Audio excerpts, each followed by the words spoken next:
আমি মোহাম্মদ কামরুল ইসলাম। ঝালকাঠির রাজাপুরে জমি নিয়ে বিরোধের জেরে মোহাম্মদ কামরুল ইসলামের ওপর সশস্ত্র হামলার ঘটনা ঘটেছে। শুক্রবার সকাল 11টার দিকে উপজেলার উত্তমপুর বাজার টোলঘর এলাকায় এই ঘটনা ঘটে।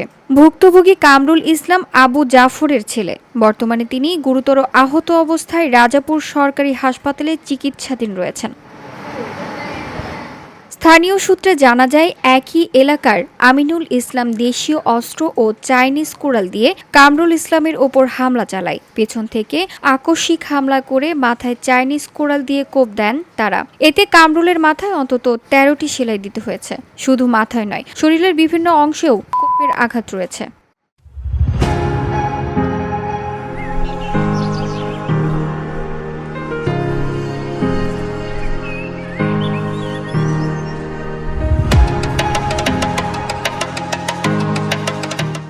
কামরুলের ভাই জানান, জমি নিয়ে দীর্ঘদিন ধরে মামলা চলছে এবং ওই জমি ভোগ দখল করছিলেন কামরুল। হামলাকারীরা শুক্রবার সকালে ওই জমিতে বেড়া দিতে গেলে খবর পেয়ে তিনি ও কামরুল সেখানে যান। কোনো ধরনের অস্ত্র ছাড়া ঘটনাস্থলে গেলে তাদের ওপর হামলা চালানো হয়। তার দাবি, আমার ভাইকে এমনভাবে কুপিয়েছে যেন মেরেই ফেলবে। আমাকে হত্যার উদ্দেশ্যে তার ভাই আমিনুর, তার বাবা শামীমের শ্বশুর ফরিদ, পিতা ইনসান আমাকে হত্যার উদ্দেশ্যে চাপাতি রান্দা দিয়ে আমাকে আঘাত করেছে। আমার স্বাস্থ্য ভাইদেরকে আঘাত করেছে, মাথায় আঘাত করেছে। মাথায় বর্তমানে 13টা সেলাই আছে।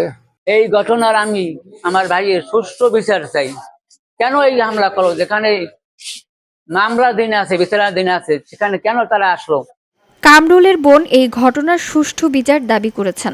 এদিকে এলাকাবাসীরাও হামলাকারীদের দ্রুত গ্রেফতার ও দৃষ্টান্তমূলক শাস্তির দাবি জানিয়েছেন। এই ঘটনায় ভুক্তভোগী পক্ষ থানায় মামলা দায়ের করেছেন বলে জানা গেছে।